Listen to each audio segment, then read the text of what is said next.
માતાજી મિત્રો, આપણે આવી ગયા રુદ્રેશ્વર મહાદેવે. હાલો તો આપણે વિસ્તારથી તમને રુદ્રેશ્વર મહાદેવના આપણે દર્શન કરાવીએ. અને આપણે ઇતિહાસ કહેવાય છે કે આ 5000 વર્ષ જૂનો ઇતિહાસ છે.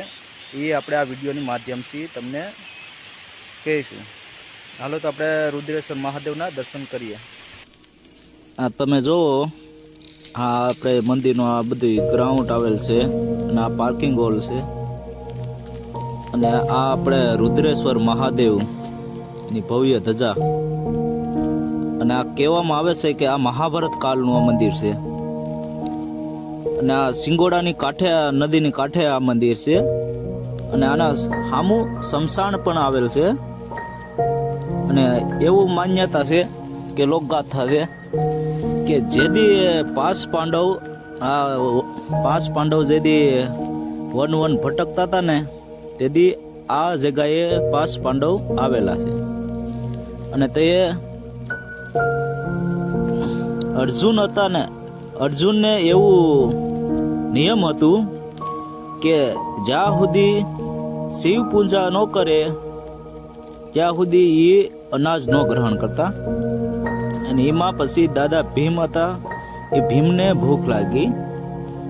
જેવી ભૂખ લાગી, પણ અર્જુન હવે એની નિયમ કેમ પાલન કરવું, હવે નિયમ કેમ એનું પૂરું કરવું, એટલે દાદા ભીમે પછી શિવલિંગ અહીંયા આપણે સ્થાપિત કરેલ છે આ જગ્યાએ. અને શિવલિંગ સ્થાપિત કરી એટલે અર્જુને એની શિવ પૂજા આપણે આ જગ્યાએ, આ મંદિરે આપણે રુદ્રેશ્વર મહાદેવે શિવ પૂજા કરી હતી. અને અહીંયા 5 ભાઈઓ અને માતા કુંતા એવે જમ્યા હતા. અને આ મહાભારત કાળનું મંદિર છે. 5000 વર્ષ આ મંદિરની થઈ ગયા છે. ના શિવલિંગ આપણે દાદા ભીમે અહીંયા સ્થાપિત કરેલ છે. એટલે હાલો આપણે હવે મંદિર બાજુ જઈએ અને તમને દેખાડીએ કે ભીમ દાદાએ જે શિવલિંગ સ્થાપિત કરી હતી એ આપણે જોઈએ. હાલો તો આપણે ત્યાં જઈએ મંદિરે.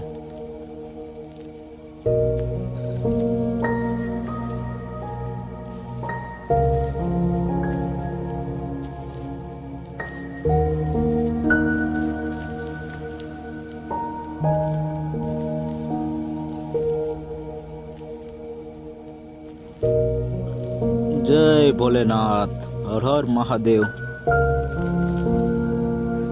આપણા નંદી મહારાજ અહીંયા શિવ ભગવાનના હામાં બેઠા. એટલે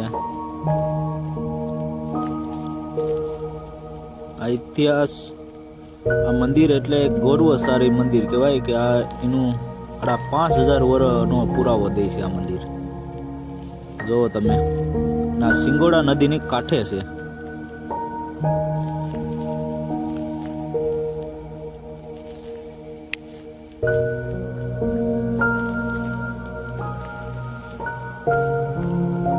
હાલો તો આપણે શિવલિંગે જઈએ, આપણે મહાદેવના દર્શન કરીએ.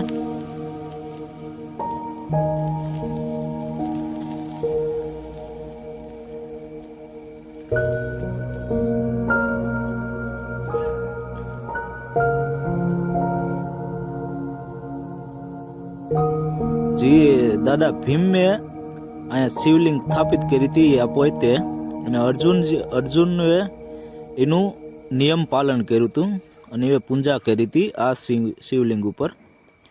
જય હર હર મહાદેવ.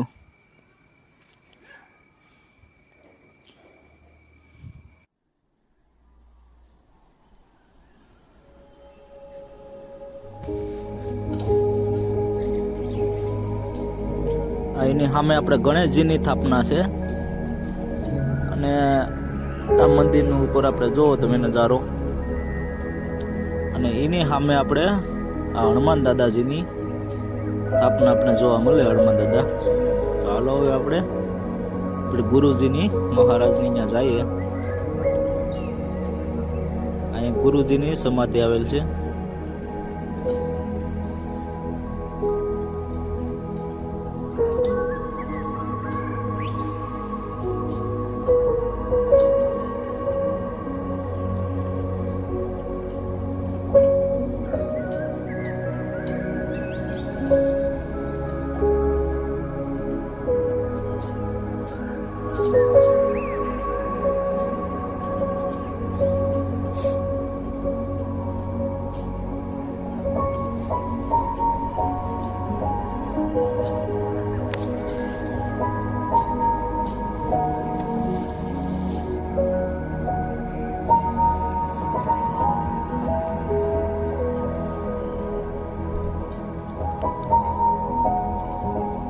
હાલો તો આપણે આશ્રમ બાજુ જઈએ હવે.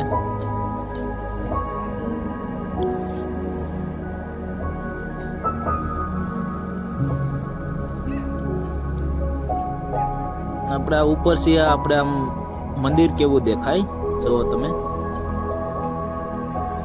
સિંગોડા નદી ની કાંઠે, એટલે કે કુદરતી નજારો, કુદરતનો નજારો કહેવાય.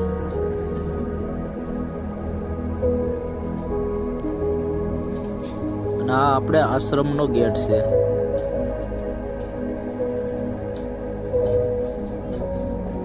જય રુદ્રેશ્વર મહાદેવ. હાલો તો તમને હવે અમે આશ્રમની અંદરનો આપણે જોઈએ અને આશ્રમનો અંદરનો નજારો દેખાડીએ. હાલો તો અંદર જઈએ આપણે.